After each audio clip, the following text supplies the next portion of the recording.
What's up, everybody? It's me, DisBearity, and I would just like to say that Todd Howard says that your PC is just shit and you need to upgrade it. Let's get into it. And as we get into this article, guys, definitely consider liking and subscribing for more gaming news. So this article is by Game right here. So Todd Howard responds to Starfield optimization concerns, y'all. Okay, so going down here to the main meat and potatoes of this article, it states, Bethesda executive producer Todd Howard has responded to some Starfield PC optimization concerns from the fandom. His comments on the matter coincided with Starfield's long-awaited release. So, the minimum and recommended system requirements for Starfield that Bethesda disclosed back in June. Here, I'm gonna go ahead and pull that up for you right now. And as you see here, for the minimum requirements, you need Windows 10, you need to have a Ryzen 5 2600X or Intel Core i7 6700K. Now, with just the minimum requirements alone, I feel like that's, at least in my personal opinion, that's a little bit too high. I mean, especially if it's still running on the same engine as Fallout 4, which I recall is the Radiant engine. So that engine is most likely not optimized whatsoever. That's what I think, though.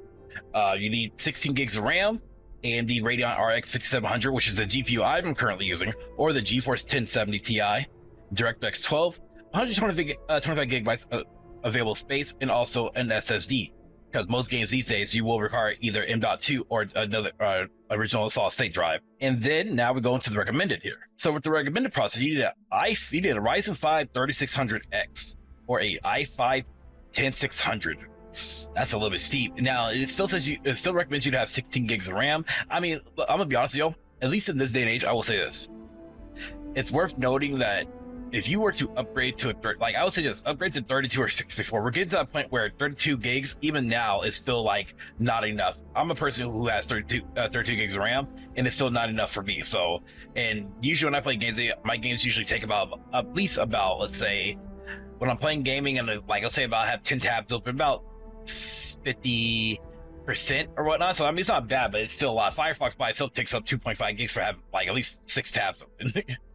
Then it requires a AMD Radeon RX 6800 XT or NVIDIA GeForce 2080. Still a little bit steep, and then the rest is still the same. So that gives you like an idea of what we're going to be talking about here. So let's go over back to the article. So it says though the game is unsurprisingly locked to 30 frames per second on current generation Xbox consoles, some fans are still expecting to be able to get a significantly smoother experience with maxed out settings on PC. Early player impressions suggest many fail to do so, given the rise up to speculation that Starfield hasn't been well optimized for PC. However, Howard has dismissed those allegations in a recent interview with Bloomberg, stating that Starfield has indeed been optimized for PC in response to a fan question that posited the opposite. It's running great, the industry veteran said, while also highlighting how Starfield is next-gen PC game. As such, you may need to upgrade your PC.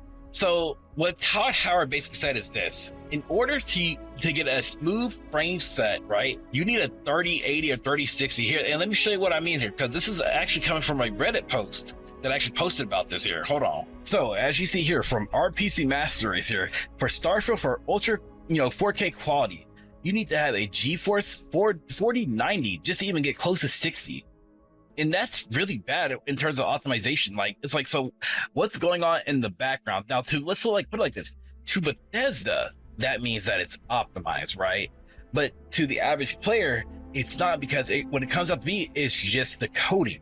It's their coding, and they have to go back in the game and redo their coding. Because as you guys see here, you should have to spend $1,600 on a new GPU just to try to get the game run at 60 FPS. Now, granted, I'm a person that likes to play the games between medium, well, really high and ultra, or medium, high, and ultra, and so it's not much of an issue to me. But as you see here, this is the case with Starfield. And so with him saying that, it basically, he's like, it's like what do you call the Blizzard version of, do you guys need phones? He's like, well, did you guys upgrade your PC? And trust me, and let me tell y'all something here. My PC was built back in 2019. I haven't upgraded my PC for the past couple of years. My GPU's been the same. RX 5700. I recently upgraded my processors to the 5700X, and I OC that to 4.1. I have my RAM to 32 gigs, but I need to upgrade it to 3600, or probably get the Corsair Vengeance 3600, where I can get 3600 speed. I'm currently running at 26600, which is not the optimal speed for Ryzen. But anywho, though, but yeah, you kind of get what I'm saying, though. In my computer, at least, I can, whatever game I throw towards it, it usually beasts it out, which is pretty cool, in my opinion. So yeah, Todd, he's tripping. Now, I will say this though, this is probably a bigger step up from various other, Bethesda games such as Fallout 3, 4, maybe even 76, even though it's been a minute since I last played Fallout 76. So it says right here, while some players unhappy with the game's PC performance might not find this answer satisfactory, the day one version of Starfield appears to be in a much better state than Bethesda's past AAA RPGs were. The fact that the studio delayed the game twice in order to get more time to polish it possibly contributed to that improvement, although Howard himself claims that Xbox console exclusivity also made Starfield better than it would have been if it was targeting even more platforms. I highly doubt that, but maybe though, just maybe.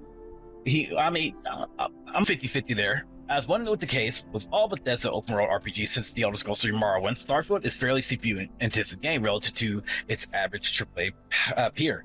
It's likely in no small part thanks to the fact that its world boasts absolute object permanence, a feature that few other developers dare to tackle. Combined with the game's complex ship and outpost building mechanics, allow for immense creativity.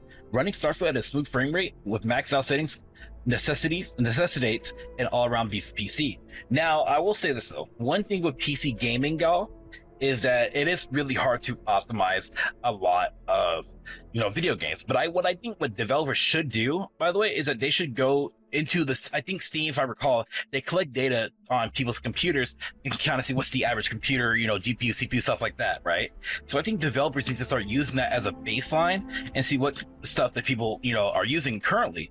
But at the same time, though, what also needs to be done, and I'm gonna show y'all this right here. Now, what I'm showing you guys here is the Steam hardware data. This is for August 2023. So this is literally about a month ago, like less than 2 weeks ago or whatever.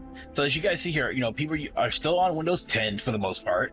Their Intel speeds are usually between 2.3 to 269. We have physical CPUs of 6 CPUs.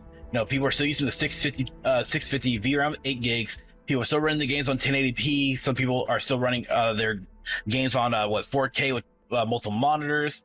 So as you guys can see, this gives you like an idea on what's going on. So we can go into more detail here on what people are using. So as you guys see here, 55% of people are on Windows 10, while 39 is on Windows 11. And then as you see here, if you go to like Intel speeds, you can see more of the clock speeds. You can see the average here. So 15% of people are on 3.2 gigahertz to 3.69, which is actually kind of interesting in my opinion. And then so on and so forth. Now, as you guys see, they don't really collect data on AMD, which is what I kind of hate. But yeah, as you can pretty much see, a lot of people still use Intel versus AMD because there's still a stigmatism that, Ryzen's been doing pretty well. Intel's still, because Intel's been top dog for like the longest. But you kind of get the idea though, what's going on here. So this is what I believe what most developers should use as a small little baseline, So as you guys see here, it says rigs with Ryzen processors and Radeon GPUs might have a slightly better or slightly easier time with the game for the time being, as AMD happens to be Starfield's exclusive PC partner. Bethesda hints closely collaborated with the tech giant in order to ensure that Starfield is maximally optimized for AMD hardware, providing it with an inherent advantage over Intel and NVIDIA products. PC players dissatisfied with the game's performance who aren't eager to heed Howard's advice to upgrade their rigs might instead want to look into some Starfield optimization mods that have already been released. So, and then there you go. You can see the platforms that Starfield's been released on.